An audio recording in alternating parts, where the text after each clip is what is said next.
Sabe, o livro de Atos é muito mais do que um simples registro de história. Ele responde a uma pergunta fundamental. O que aconteceu depois que Cristo subiu aos céus? A resposta que ele dá é incrível. A missão não só continuou, como se expandiu de um jeito totalmente novo e poderoso, com a direção vindo direto do céu. Vamos entender como isso funciona. Então, a gente pode pensar, Jesus ascendeu ao céu. Acabou o trabalho dele por aqui? Foi o fim da linha? Olha, o livro de Atos responde com um não bem grande e enfático. Na verdade, a ascensão não foi um ponto final, mas sim o começo de uma fase completamente nova da obra. E é aqui que está a grande revelação de Atos. O ministério de Cristo não parou de jeito nenhum. A gente pode até brincar que ele só mudou de endereço. A obra continua a todo vapor. Só que agora o comando vinha do céu, através de um agente novo e poderosíssimo aqui na Terra. Ok? Para a gente entender bem essa nova fase, vamos passar por 5 pontos bem importantes. Primeiro, vamos ver como a missão continuou sob a direção de Cristo. Depois, qual era a fonte de poder por trás de tudo. Aí, vamos acompanhar a expansão de Jerusalém para o mundo. Vamos conhecer também os arquitetos da fé, as figuras principais. E, por fim, como essa fé se transformava em ação no dia a dia. Vamos lá então. Primeiro ponto, a missão continua. A ideia central aqui é que Cristo não se tornou um líder ausente, sabe? De forma alguma. Pelo contrário, ele assumiu um papel de diretor celestial ativamente no comando de tudo. A metáfora que Atos usa para explicar isso é genial. Pensa assim, Cristo é a cabeça e a igreja, ou seja, a comunidade de fé, é o corpo. É uma imagem perfeita, né? Do mesmo jeito que a nossa cabeça comanda o nosso corpo, Cristo, lá do céu, continua guiando, nutrindo, sustentando ativamente seus seguidores. É uma conexão direta, um comando constante. Tá, mas como é que isso funciona na prática? Uma cabeça no céu dirigindo um corpo aqui na Terra? Essa pergunta leva a gente direto para o nosso segundo ponto, a fonte de poder que faz essa conexão acontecer de verdade. O motor dessa missão toda é o Espírito Santo, e não se trata de uma força vaga, abstrata, não. Ele é a presença viva de Cristo aqui na Terra. Usando aquela mesma metáfora do corpo e da cabeça, o Espírito Santo seria como o sistema nervoso. É ele que transmite os comandos, que guia, que às vezes até proíbe, e que dá a força, a capacitação para que a vontade da cabeça seja feita pelo corpo. E o livro de Atos mostra que a distribuição desse poder foi radical. Primeiro, a gente vê em Pentecostes, né? Os discípulos, todos judeus, recebem esse poder e ali começa a igreja. Mas aí logo depois acontece uma coisa que para a época era um verdadeiro escândalo. Na casa de Cornélio, que não era judeu, o Espírito desce do mesmo jeitinho. A mensagem não podia ser mais clara. Essa missão é para todo mundo. Acabaram-se as barreiras. Bom, com a missão estabelecida e o poder concedido, a fé começa a se espalhar. E o interessante é que essa expansão não foi aleatória, não foi de qualquer jeito. Ela seguiu um mapa muito claro, que partia de Jerusalém e ia se abrindo para o mundo todo. E esse mapa está todo resumido nesse versículo aí.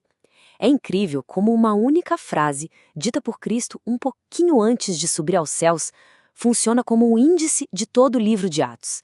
É ordem de serviço, sabe? A comissão divina que define o caminho. Começa aqui pertinho e vai se expandindo em ondas, até chegar no mundo todo. E essa progressão fica super clara no livro. A gente vê direitinho. O primeiro estágio é ali em Jerusalém mesmo, com os 12 apóstolos. Depois, a coisa se expande para a Judéia e Samaria, as regiões vizinhas, e aí aparecem figuras como Pedro e Filipe. E, finalmente, o terceiro estágio, que é quando a missão explode as fronteiras e vai para os confins da terra, ou seja, o mundo não judeu.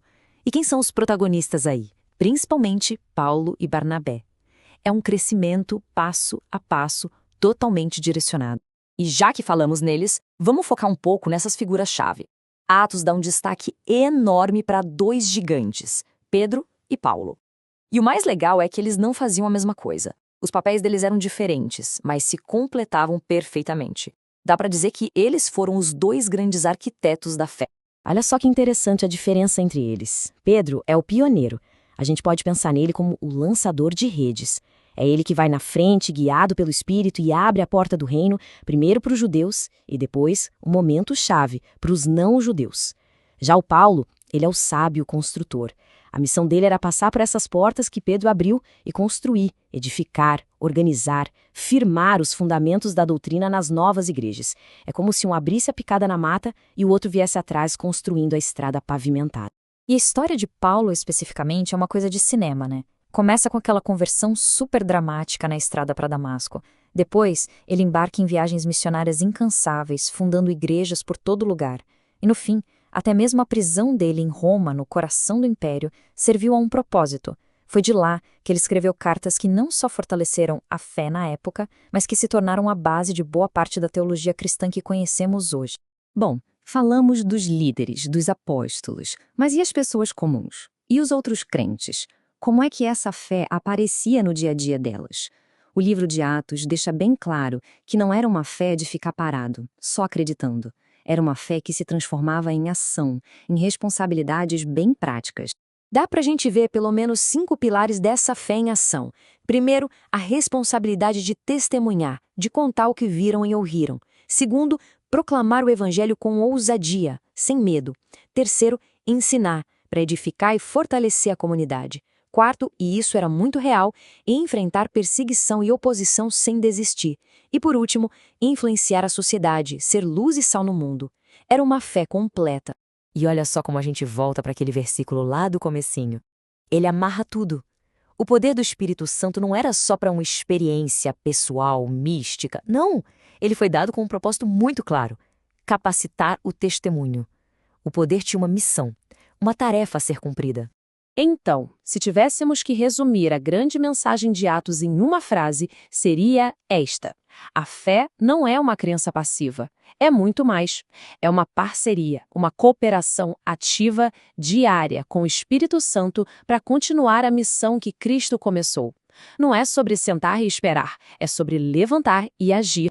E tudo isso deixa a gente com uma pergunta, né? Uma pergunta para hoje. Se essa missão de Cristo ainda continua sendo dirigida do céu através de pessoas comuns aqui na Terra, como é que essa missão de 2000 anos se manifesta hoje ao nosso redor?